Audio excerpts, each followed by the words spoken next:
Amen. Isang pinagpalang araw po sa inyong lahat. Magandang buhay. Praise God. Today is Sunday. Araw po ng pagsamba at tayo po muli ay makakapakinig ng kanyang kapahayagan, ng kanyang banal na salita upang mawari natin ang kanyang kalooban, ang kanyang kagustuhan o ang kanyang purpose sa buhay na ito.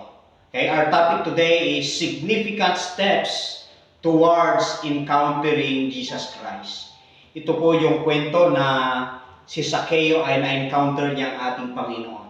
At kung kayo po ay may Biblia, samahan po ninyo akong pagbabasa sa salita ng Panginoon sa Luke chapter 19 verse 1 to 10. Ito po ang sinasaan.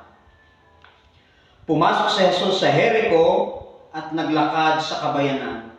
May isang tao roong ang pangalan ay Zaccheo, isang pinuno ng mga maniningil na buwis at siya ay mayaman.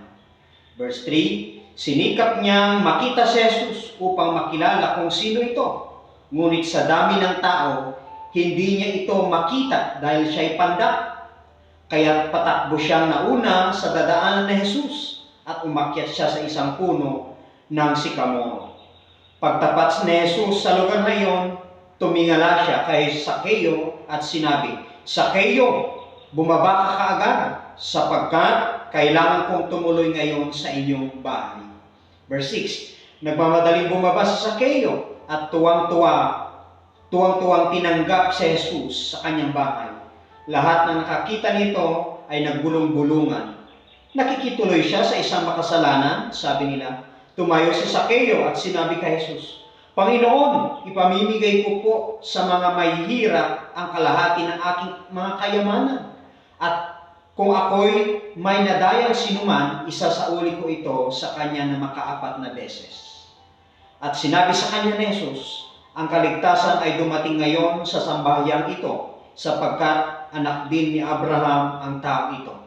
Last verse, ang anak ng tao ay naparito upang hanapin at iligtas ang naligaw.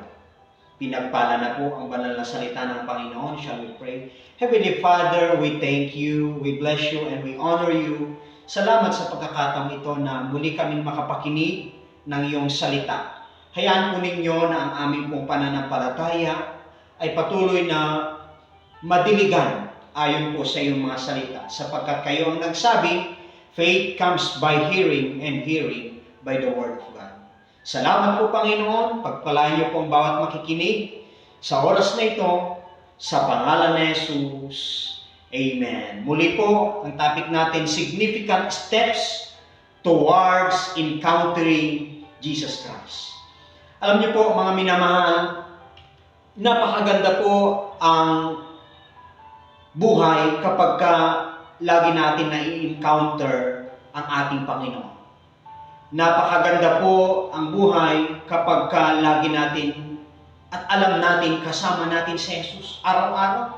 Every moment, every time, ano man ang ating ginagawa, ay alam natin nandyan ang Panginoon para sa atin. Okay? So encountering Jesus Christ is a total and complete surrender to Him. Kapatid, in order to have a life-changing experience. Alam niyo po, life is gonna be a bad story if Jesus is not the center of the marriage of our life.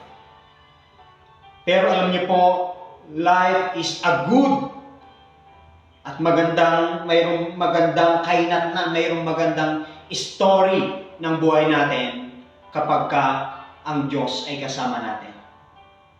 Kaya alam niyo po, mahalaga na mayroon tayong encounter lagi sa ating Panginoon. Mayroon po tayong constant relationship with our Lord. At yung intimacy natin, yung fellowship natin to the power of the Holy Spirit ay patuloy natin maranasan. Kaya nga po, kapag na-encounter natin ang ating Panginoon, alam niyo po, may experience po natin kung ano yung na-experience ni Zaccheo dito po sa kwento na atin pong binasa. Okay? Pwede natin, when we encounter Jesus, we will experience, unang-una po dyan, alam niyo po yung freedom. Mayroon pong kalayaan. Binigyan po tayo ng Panginoon ng kalayaan na magpuri at sumamba sa Panginoon. Okay? Si Sakeo, bagamat napakaliit niya at napakaraming tao, pero ang ginawa niya, nauna na siya eh. Inunahan niya na ang ating Panginoong Hesus at umakyat sa puno ng sikamoro. At alam niyo po, sa naranasan din po ni Sakeo dito sa story, naranasan niya ang pagpapatawad ng ating Panginoon.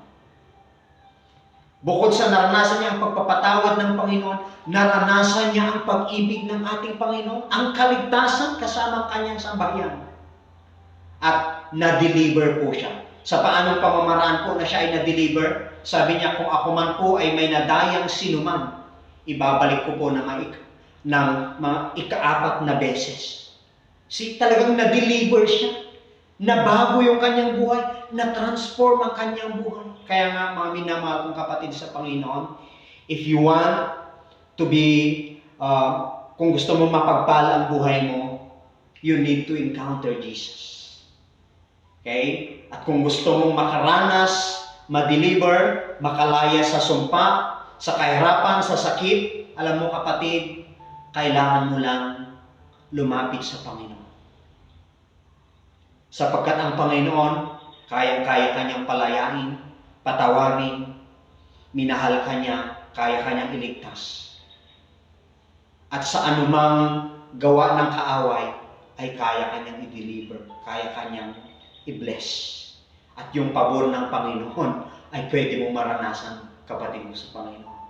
Kaya nga, mga minamahal, how to encounter Jesus? Paano natin ma-encounter ang ating Panginoong Hesukristo sa buhay natin ito? Okay? Pastor, nagbabasa ako ng Bible. Pastor, nag-pray po ako. Pastor, sumasamba po ako. Pero alam niyo po, more than that, mayroon pa pong dapat nating gawin.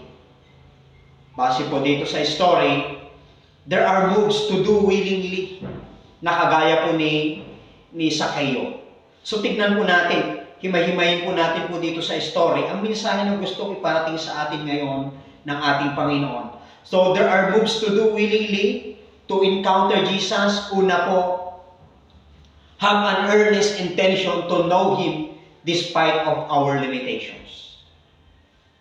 Have an earnest intention to know Him despite of our limitations. Intentional po kapatid. Ang ma-encounter natin ng ating Panginoon ay intentional.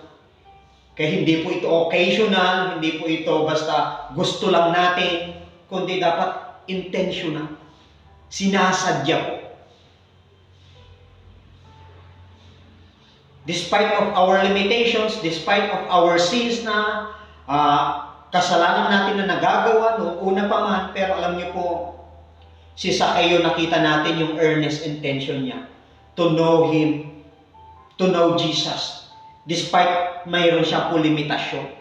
Pandak siya, napakaraming tao, paano siya makakapasok doon? Paano siya makakapunta doon sa lugar na iyon at makita niya ang ating Panginoon? Pero alam niyo po, despite His limitations, dahil siya ay umakyat, okay, yun yung move niya, umakyat siya sa puno ng sikamoro, then nakuha niya ang attention ng ating Panginoon. Alam niyo po, despite of our limitations, kaya kapag tayo ay mayroon tayong earnest na talagang desire na lumapit sa ating Panginoon, despite of our sins na sa tingin natin ay hindi na tayo mapapatawad ng ating Panginoon, no, wag po natin ilagay sa ating mindset doon kapatid. Dahil ang Panginoon ay hindi po siya nagtatanggi.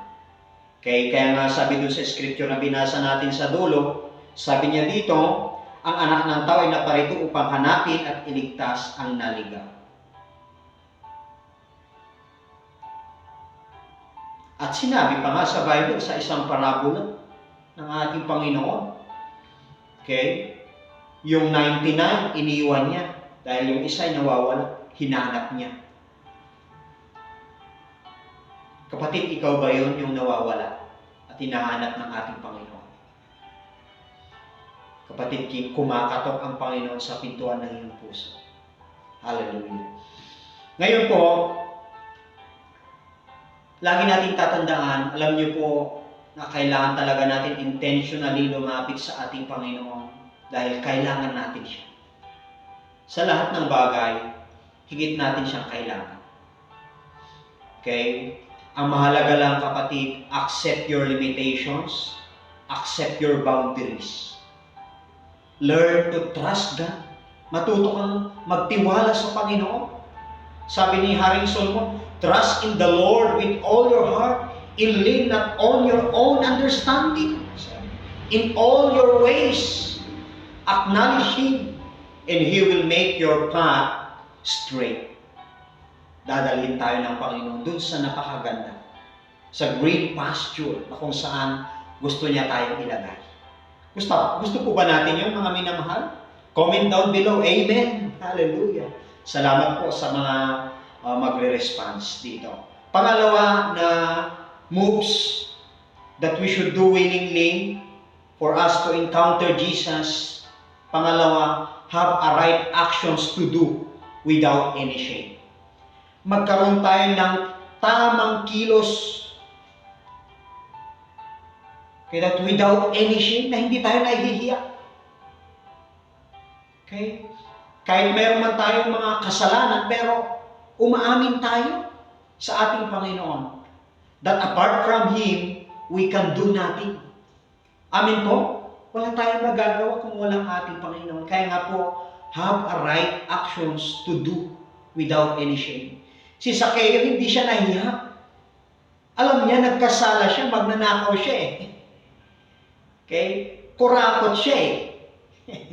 Pero alam niyo po, kaya hindi siya nahiya.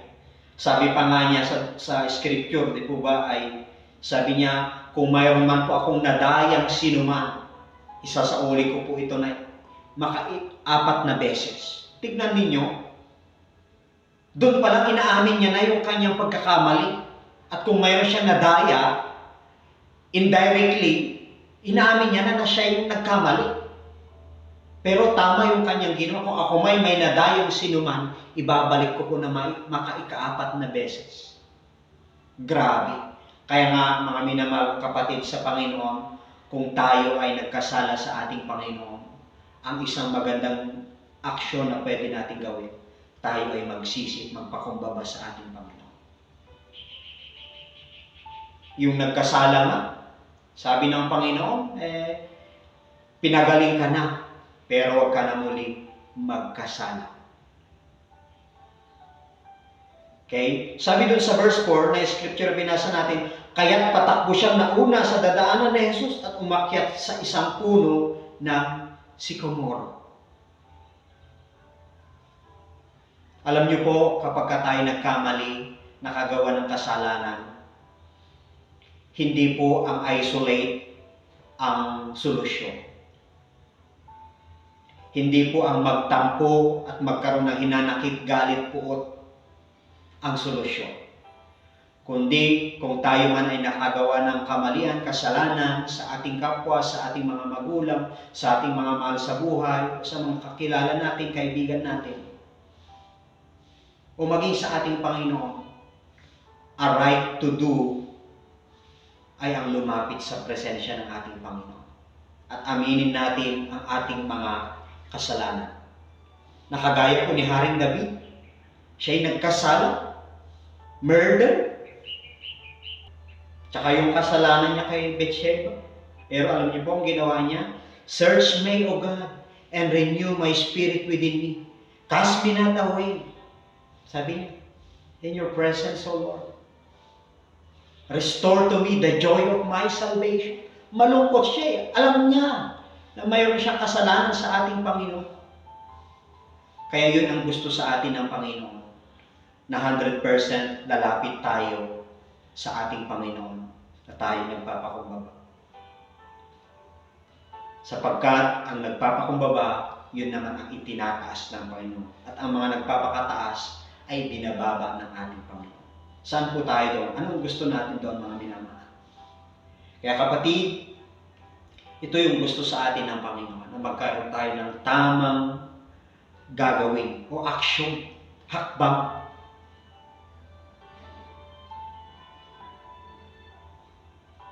Okay? Marami po, pinagalitan lang ni pastor, pinagsabihan lang ni pastor, sinatelang ni pastor, nagtampo na, umalis na sa simbahan. Nakakalungkot po, no? Samantalang itinutuwid lang naman siya. Tinatama lang naman siya. Magpasalamat ka, kapatid, kung ikaw ay kinokorek, itinatama ng iyong leader, sapagkat ito yun ay nagpapakita na ikaw ay mahal na mahal ng ating Panginoon. Sapagkat ang iyong pastor ay pinagpre-pray ka upang ikaw ay guminhawa at sumagana. At kung kabaliktaran doon sa nangyayari sa kanyang prayer sa iyo, kaya kanya siguro pinagsasabihan. Kaya kapatid, pangatlong puntos na gusto ko pong i-share po sa atin. Pangatlo, have welcome spirit for the Lord and His words. Okay? I-welcome natin ang Espiritu ng ating Panginoon at ang Kanyang salita. Alam niyo po, napakaganda dito sa Scripture eh. Sabi doon sa verse 5 and 6, sabi niya, pagtapat ni Jesus sa lugar na iyon, tumingala siya kay Sakeo at sinabi, Sakeo, bumaba ka kaagad sapagkat kailangan kong tumuloy ngayon sa inyong bahay. Nagmamadaling bumaba si Sakeo at tuwang-tuwang tinanggap si Jesus sa kanyang bahay. Okay? Kaya kapatid, kapag dinalaw tayo ng ating mga pastor, pasalamat ka. Okay? At dinadalaw ka, pinagpre-pray ka, kinakamusta ka. Okay? Kaya nga, have welcome spirit for the Lord and His words. Tanggapin natin ang Espiritu ng ating Panginoon at ang salita ng Panginoon sapagkat ito ang magpapabago ng ating buhay. Ito ang magpapalaya sa ating pong buhay. Kasi pag tinanggap natin ang salita ng Panginoon, tinanggap na rin natin siya. Welcome natin ang salita ng Panginoon, welcome na rin po natin siya. In-acknowledge na rin natin siya. In-honor na rin natin ang ating Panginoon. Kaya kapatid, have welcome spirit for the Lord and His words. Ito nga ang nangyari ay talagang nagmamadaling bumaba si Sakeo. At talagang tuwang-tuwa siya na tinanggap si Jesus sa kanilang bahay. Hallelujah. Dapat ganun din po tayo, tuwang-tuwa po tayo. Kapag nandyan ang ating pong mga leader at pinadalaw po tayo. Purihin ang Panginoon. Kaya nga, mga minamahal, sabi dito sa verse 7, lahat na nakakita nito ay naggulong-gulungan, nakikituloy siya sa isang makasalanan, sabi nila. Tumayo si Sakeo, verse 8, at sinabi niya kay Jesus, Panginoon, ipamimigay ko po sa mga may hirap ang kalahati ng aking mga kayamanan. At kung ako'y may nadayang sinuman, isasauli ko ito sa kanya ng makaapat na beses. Grabe, no? Kasi welcome niya yung Espiritu ng ating Panginoon at ang salita ng Panginoon. Automatically talagang na-transform, na bago ang kanyang buhay. Alam niyo po kaya hindi nababago yung buhay natin. Kasi masaya lang tayong tinatanggap ang salita ng ating Panginoon kapag may nangangaral na tuturo sa atin. Pero pag nawala na si pastor, tapos na ang gawain, minsan hindi na natin na ipapamuhay ang ipinapangaral sa atin. Dapat ang mga believer, ang mga Kristiyano, ay doers of the word. Talagang pinapamuhay natin ang salita ng ating Panginoon. Paintulutan po natin na ang Espiritong Banal ng ating Panginoon ay manahan sa ating buhay, sa ating tahanan, sa ating pong pamilya. Amen po. At ang salita ng Panginoon ay lagi nating binabasa araw-araw. Sapagkat sabi ng Panginoon kay Joshua, dili-diliin mong aklat ng kasulatan upang sa ganon, anumang gagawin mo, ikaw ay giginhawa at magtatagumpay. Kaya kapatid, maging gabay po natin ang salita ng Panginoon. Upang sa ganon, hindi tayo mawala doon sa track na kung saan gustong lakaran natin, na binuksan, na gustong i-guide tayo ng ating Panginoon. Okay? Amen po? Pang-apat na pwede natin gawin as we encounter Jesus, have a deep conviction before the Lord. Deep conviction. Mayroon tayong malalim na paninindigan sa ating pong Panginoon. Okay? Na hindi lang yung convenience lang tayo, maluwag lang tayo, saka lang tayo sasamba, saka lang tayo dadalo sa gawain ng Panginoon. No? Magkaroon tayo ng deep, malalim na conviction, na paninindigan before the Lord. Ipakita natin na mahal natin ang Panginoon. Okay? Ipakita natin na talagang siya lang ang number one sa buhay natin. Pangalawa, ang asawa natin, pamilya natin, mga kaibigan natin. Kaya kapatid, love the Lord your God with all your heart, with all your soul, with all your strength. Yun ang gusto sa atin ng ating Panginoon. Na mayroon tayong malalim na paninindigan, deep conviction. Upang sa ganon, hindi tayo natatangay ng makasanlibutang mundo ito. Itong sanlibutan, makasanlibutan. Kundi tayo ay magbago na ng buhay. Alamin natin ang ganap at katotohanan, sapagkat ang katotohanan ang magpapalaya sa atin.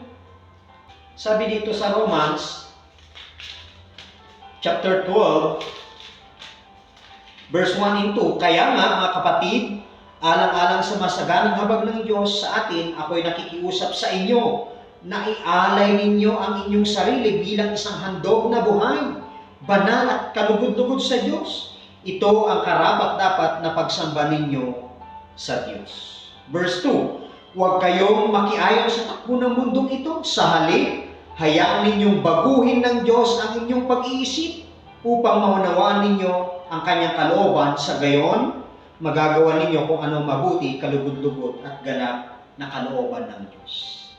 Yon ang nakita, yon ang naunawaan ni Sakeo, kung kaya siya ay nabago. Okay? Siya ay nabago, na-transform ang kanyang buhay. Kaya nga, kapatid, mahalaga that we should renew our mind. Karamihan po kasi sa atin ay namumuhay pa rin sa mga pamahiin. Kapatid, kapag ikaw ay naniniwala pa sa mga maraming pamahiin sa mundong ito, sadto sa sasabihin ko sa iyo, kung ikaw man yan, hindi ka nananampalataya at naniniwala sa Panginoon, nagtitiwala sa Panginoon. Sapagkat kung ikaw ay nananalig na nanampalataya sa ating Diyos na buhay, hindi ka naniniwala dyan. Sa horoscope na yan, o kung mga haka-haka, mga puro-puro na yan. Basahin mo ang salita ng Panginoon sapagkat ito ang katotohanan na magpapalaya, magpapagaling, at magpapala sa buhay natin. Amen po? Okay? At kapag nalaman natin ang salita ng Panginoon, mayroon na tayong paninindigan. Ipaglalaban natin yung ating pananampalataya. You will fight the good fight of faith. Kasi alam mo, nananalig at nananampalataya ka sa Diyos na buhay. Amen po?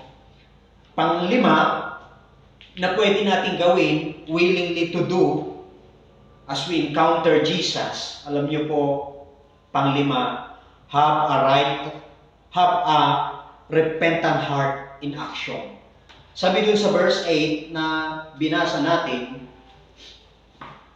sabi dun sa verse 8, tumayo si Sakeo at sinabi niya kay Jesus, Panginoon, ipamimigay ko po sa mga mahirap ang kalahati ng aking kayamanan. At kung ako'y may nadayang sinuman, isasauli ko ito sa kanya na makaapat na beses. Doon pa lang, makikita na natin yung pagsisisi ni Sakeo. Alam niyo po, ito din po yung gusto makita sa atin ng Panginoon. Okay? Tayo'y magsisi, hindi tayo manisi.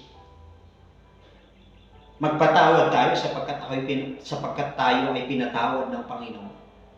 Kaya hindi tayo naririnig ng Panginoon sa ating po mga dalangin dahil ang mga karumihan sa ating puso ay di nalilinis. Kaya kailangan natin ng paglilinis ng ating Panginoon. Let us surrender our life to Jesus. Okay? Let Jesus be the center of our life, of our family, of our marriage, of our business, of our job. At naniniwala po ako, our life will never be the same again. Nakagaya po ni Zacchaeus, na transform ang kanyang buhay. Kaya kapatid, mahalaga na mayroon tayong repentant heart in action. Kasi sabi niya, kung ako may nadayang sinuman, sabi ni Zacchaeus, ibabalik ko po ito na maka-4 na beses. Grabe yung kanyang pagsisisi. Kaya kapatid, paalala po sa atin ha. Okay? Tayo ay magsisi, huwag tayong manisi. Amen po? Okay? Kaya nga, bilang pangwawakas, mga minamalong kapatid sa Panginoon, press on toward the goal. Okay? Ano man yung limitasyon, boundaries natin, hayaan natin na iparanas sa atin ng Panginoon ang kanyang kapangyarihan upang mabago ang buhay natin, upang mabago ang sitwasyon ng buhay natin. Hayaan natin ang Diyos ang gumawa at makialam sa buhay po natin. Yun nga lang, pahintulutan natin ang Panginoon na pumasok sa ating buhay, sa ating pag-isip, sa ating puso. Okay? Patuloy tayo, kapatid. Kaya huwag natin tapusin ang buhay na ito.